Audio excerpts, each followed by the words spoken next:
বেগম খালেদা জিয়াকে লন্ডন নিতে চায় বিএনপি। এই জন্য কাতারের সহযোগিতা চেয়ে দূতাবাসে চিঠি দিয়েছে বিএনপি।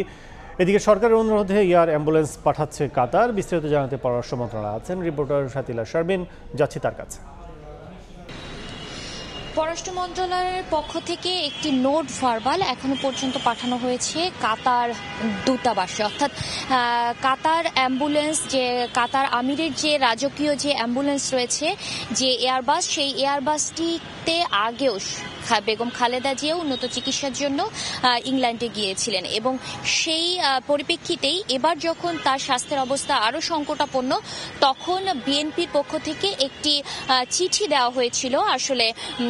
বেগম খালেদা জিয়াকে এই এয়ার অ্যাম্বুলেন্সে করে যাতে ইংল্যান্ডে নেওয়া যায় সেই অনুরোধ জানিয়ে, সেই অনুরোধের সাড়া দিয়েই কাতার দূতাবাস আসলে একটি চিঠি ফিরতি আসলে বিএনপিকে দিয়েছে যে তারা সম্পূর্ণ প্রস্তুত রয়েছে বেগম খালেদা জিয়াকে বিদেশে উন্নত চিকিৎসার জন্য নিয়ে যাওয়ার জন্য, এবং তারা আসলে অপেক্ষা করছে যখনই খালেদা জিয়ার চিকিৎসক যারা আছেন তারা যখন অনুমতি দিবেন, অর্থাৎ তারা যখন নির্দিষ্ট করে জানাবেন যে তার শারীরিক অবস্থা বিদেশে নিয়ে যাওয়ার মতো প্রস্তুত রয়েছে,